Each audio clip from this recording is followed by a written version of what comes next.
Hello friends, good morning to all. Welcome back to my channel coding Funda. आज मैं आप लोगों के लिए एक टॉपिक लेकर आया हूं, कुछ डाउट सेशन आप लोगों के लिए जो एग्जाम्स में काम आने वाले हैं। तो ये वीडियो आपके लिए बहुत ही इंपॉर्टेंट रहेगी। डाउट सेशन मेरे कुछ स्टूडेंट्स ने कुछ क्वेश्चंस मेरे को पुटअप किए हैं, उन क्वेश्चंस के ऊपर मैंने ये वीडियो शेयर की है। इस वीडियो को ध्यान से देखें, तभी आपका जो यूनिवर्सिटी का पेपर होगा बहुत अच्छे से क्लियर हो पाएगा और अच्छे सारे पॉइंट्स को क्लियर कर पाएंगे। तो देखिए, आज मैं आप लोगों के साथ डिस्कस कर रहा हूँ कुछ इंपोर्टेंट क्वेश्चंस, डाउट सेशंस। जैसे कि फर्स्ट क्वेश्चन आपका आपको शो हो रहा होगा, डिस्प्ले हो रहा होगा, define generic pointer. Generic pointer होता क्या है? एक टर्म में यदि मैं बात करता हूँ, generic pointer, generic pointer is like a void pointer. Void का मतलब क्या होता है कि नल, जिसके अंदर कोई ना तो रिटर्न टाइप होगा ना ही कुछ उसके अंदर एड्रेस होगा। तो that is called generic pointer. Generic pointer it is a void pointer, is a special pointer that with can point to be the object of any type. मतलब किस टाइप का है उसके अंदर डिपेंड करता है कि कैसे फॉर्म में आपको जेनिक पॉइंटर बोलते हैं। तो जेनिक पॉइंटर की यदि मैं बात करता हूं तो एक वॉइड पॉइंटर को ही आप जेनिक पॉइंटर बोलते हैं। और इसका एक एग्जांपल के तौर पे आप समझेंगे तो बहुत अच्छे से क्लियर हो जाएगा आपका जेनिक पॉइंटर होता क्या है। देखिए, इसमें क्या है, एक्चुअल में मेरे पास एक इंफॉर्मेशन है, एक मेरे पास डाटा है, एक तरीके से कह सकते हैं टाइप कास्टिंग की बात की जा रही है कि मेरे पास एक आई नाम का एक नॉर्मल वेरिएबल है। यहाँ पर ये मेरा ये क्या है, आपका एक नॉर्मल वेरिएबल की बात की जा रही है, ठीक है। और ये आपका जो होगा ये भी आपका एक नॉर्मल वेरिएबल है। और नॉर्मल वेरिएबल का मतलब क्या है, आपका ये जो वेरिएबल होगा वो किस टाइप का होगा, वो आपका कैरेक्टर टाइप का होगा। पॉइंट क्लियर है? अब क्या है, यदि मैं डाटा टाइप की बात करता हूं, डाटा, तो ये जो डाटा है इसको आप बोलते हैं पॉइंटर वेरिएबल। क्या बोलते हैं? Pointer variable. तो आपको इतना तो पता है पॉइंटर वेरिएबल क्या होता है, क्योंकि पॉइंटर वेरिएबल एक एड्रेस को होल्ड करता है। बट लेकिन अभी मेरे को ये बताना है जेनरिक पॉइंटर क्या होता है। तो देखिए, इसमें क्या है कि मेरे पास एक आई है जिसके अंदर 6 वैल्यू है। It means this is assign a value. यदि मैं बात करता हूं, इसे बोलता हूं मैं असाइन अ वैल्यू। अब जब मैं असाइन कर रहा हूँ वैल्यू, उसके बाद मैंने यहाँ पे क्या किया, ए सी के अंदर भी मैंने वैल्यू असाइन कर दी। इट मींस दोनों के अंदर मैंने वैल्यू असाइन कर दी। ये आपका जो होगा वो इंटीजर टाइप का होगा, आई जो होगा वो इंटीजर टाइप का होगा। और इसके अंदर जो वैल्यू पास हुई है वो आपकी क्या होगी, कैरेक्टर टाइप की होगी। कितना पॉइंट क्लियर हो गया है? अब एक्चुअल में किया क्या है मैंने कि एक डाटा के अंदर जो पॉइंटर वेरिएबल है उसके अंदर मैंने आई का एड्रेस डाल दिया है। जैसे ही मैंने आई का एड्रेस डाला तो मैंने यहाँ पर क्या होगा, डाटा के अंदर मेरा जो आई का एड्रेस होगा वो वैल्यू प्रिंट हो जाएगी। इट मींस देख पा रहे होंगे यहाँ पर स्टार, इंट स्टार का मतलब क्या है, this is a type casting point. It means कि डाटा टाइप के अंदर जो भी वैल्यू है इट इज अ एड्रेस। अब एड्रेस की बात कर रहा हूं तो यहाँ पर मैं स्टार ऑफ एस्टरसिक की बात कर रहा हूँ, इंटीजर की। इससे ये डिफाइन हो रहा है कि मेरा जो डाटा है जिसके अंदर डाटा के अंदर डाटा के अंदर जो एड्रेस स्टोर है वो किस टाइप के वेरिएबल का एड्रेस स्टोर है, यहाँ पर डिफाइन कर दिया है आपने, इंटीजर टाइप का होगा। जिससे कि आप इजी फॉर्म में आप अपने डाटा के एड्रेस को स्टोर कर सकते हैं विद इन द एग्जाम्पल। इसी के साथ यदि मैं उसी समय उसी प्रोग्राम के अंदर यदि कैरेक्टर के वेरिएबल के अंदर जो एड्रेस है, डाटा है, उसको भी मैं उसी वेरिएबल के अंदर स्टोर करना चाहता हूं, तो यहाँ पर मैं कैरेक्टर के नाम से शो करके जेनरिक पॉइंटर में डिफाइन कर सकता हूँ। एक तरीके से आप कह सकते हैं जेनरिक यहाँ पर इसलिए यूज हो रहा है क्योंकि एक टाइप कास्टिंग हो रही है। अब टाइप कास्टिंग के अकॉर्डिंग मेरे को जो डाटा है, आप फर्स्ट लाइन में देख पा रहे हैं तो डाटा के अंदर जो एड्रेस स्टोर है वो आई का है। और सेकंड टाइम में आप देख पा रहे होंगे तो यहाँ पर एक कैरेक्टर टाइप का है। तो इट मींस एक तरीके से कैरेक्टर में करना है, इंटीजर में करना है या फ्लॉट में करना है, तो आपको पहले से ही डिफाइन कर दिया है कि वो फ्लोटिंग टाइप का वेरिएबल है या वो इंटीजर टाइप का वेरिएबल है।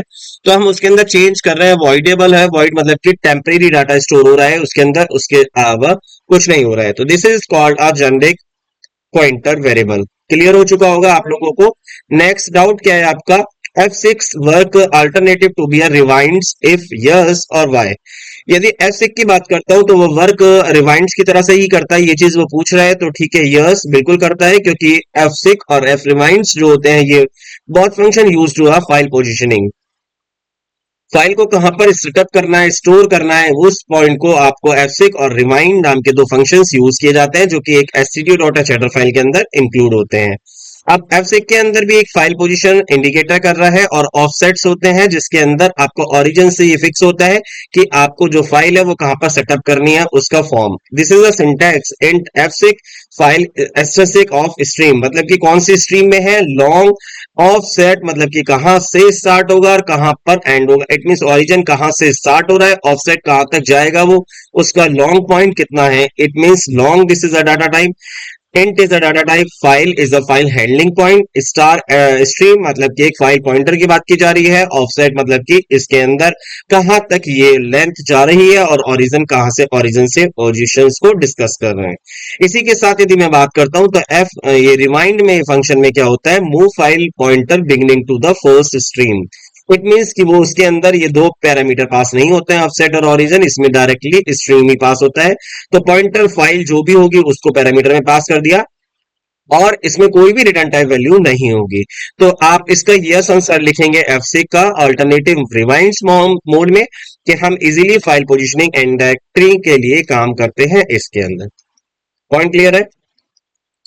नेक्स्ट पॉइंट यदि मैं बात करता हूं मास्किंग ऑपरेशन। मास्किंग ऑपरेशन का मतलब यह है, मास्किंग जहां आ रहा है वहां पर एक बिट की बात की जा रही है। तो बिट का मतलब क्या है, कि बिट मतलब कि स्मॉल यूनिट्स ऑफ डाटा होते हैं जिसके अंदर 0 और 1 स्टोर होते हैं। आपको पता ही है, computer store to be these bits like to be the possible of represented like a boolean values 0 truth और फॉल्स एंड 0 और 1 वैल्यूज। तो बिट उसे बोलते हैं हम 0 और 1 के फॉर्म में हम जो काम करते हैं, और लाइक विद बुलियन अलजेब्रा की बात करता हूं, बुलियन के फॉर्म की बात करता हूं, तो ट्रू और फॉल्स होता है।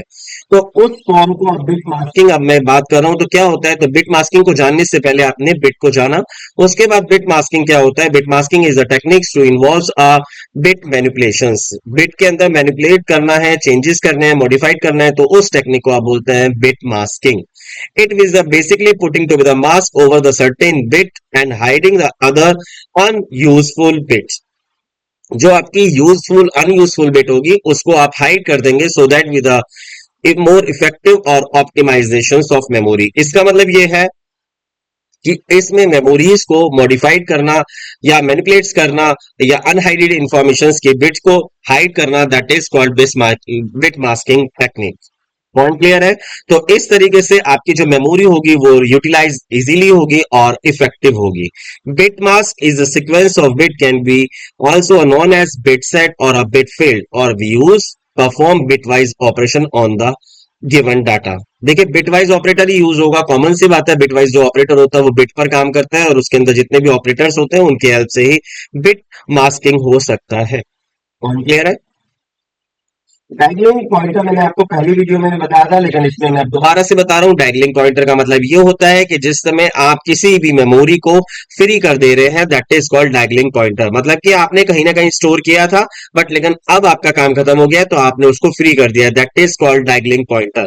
तो यहाँ पर एक एग्जाम्पल फ्री नाम का एक एलोकेशन, मेमोरी एलोकेशन था। आप देख पा रहे होंगे कि फ्री करना बहुत जरूरी है। जैसे आपने मेमोरी को एलोकेट किया, आप यहाँ देखिए, यहाँ पर ये जो पीटीआर है इसमें आपने मेमोरी को एलोकेट किया है, लेकिन जैसे ही आपका काम खत्म हुआ, आफ्टर कम डिस्कशन, आपने डैंगलिंग पॉइंटर कर दिया, पीटीआर को क्या कर दिया है, फ्री कर दिया है। तो पीटीआर जो यहां पर होगा उसे आप बोलेंगे dangling pointer.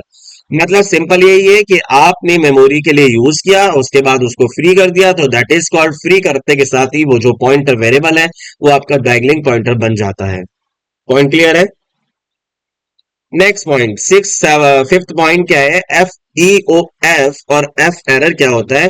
F E O F की यदि मैं बात करता हूं तो एंड ऑफ फाइल की बात की जा रही है, और एंड ऑफ फाइल की बात का मतलब यह है कि ये एफ ई ओ एफ मतलब यह है कि वो जब तक जाएगा, एंड फाइल तक जाएगा, जब तक कि उसको रिटर्न जीरो, नॉन जीरो ना मिल जाए। इट मीन्स कुछ भी ना मिले, रीच जो होगा वो वहां तक जाएगा जब तक कि वो एंड ऑफ फाइल ना हो जाए। इसलिए इसको ई ओ एफ फाइल का यूज किया जाता है। Check with whether we are file point up stream pointing to the end of the file और नॉट। मतलब कि वो चेक करने के लिए कि वो फाइल के एंड तक पहुंच गया है कि नहीं पहुंच गया है। It return non zero value if the file and is the reach, otherwise is return zero. यदि जीरो आता है तो समझिएगा कि आपका अभी नहीं पहुंचा है एंड ऑफ फाइल, और यदि जीरो है तो इसका, जीरो नहीं है तो इसका मतलब वो एंड ऑफ फाइल में पहुंच गया है। समझ में आ गया होगा पॉइंट? तो this is the syntax of EOF. आप देख पा रहे होंगे ईओएफ का, जैसे कि आप एग्जांपल भी समझ पाए। देखिए यहाँ पर क्या है, मैंने एक टेक्स्ट फाइल ले ली है, टेक्स्ट फाइल क्रिएट किया है मैंने, आर मतलब कि मैंने वहां पे चेक किया है कि वो फाइल है कि नहीं है। ठीक है वेल गुड। तो उसके अंदर वो चेक किया, एक एक करके सारे एलिमेंट्स को सर्च किया, और वाइल चेक किया कि C H not equals to end of file. EOF मतलब क्या होता है, एंड ऑफ फाइल का काम होता है। इट मीन्स कि वो चेक करेगा, ये एक आपका रिजर्व कीवर्ड होता है जिससे कि आपका एंड ऑफ फाइल तक वो अंटिल पहुंचेगा, और वो जैसे ही देखता है कि स्क्रीन डन हो चुका है तो इसका मतलब वो एंड ऑफ फाइल पे स्टॉप हो जाएगा और बाहर आ जाएगा।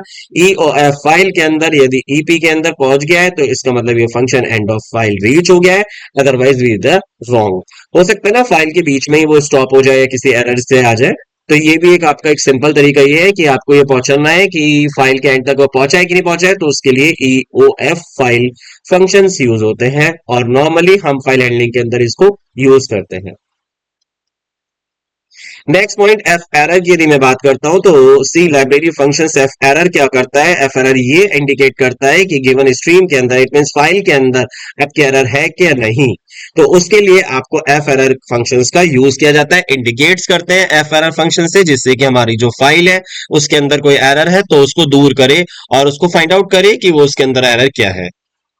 सिक्स पॉइंट की यदि मैं बात करता हूं इम्यूनरेटर डाटा टाइप, मतलब क्या होता है, like user defined data type. User defined data type it means कि जो आप क्रिएट कर रहे हैं, बना रहे हैं ऑन वर्ड्स की यूजर के अकॉर्डिंग, नीड के अकॉर्डिंग डाटा टाइप क्रिएट हो रहा है, that is called enumerator data type.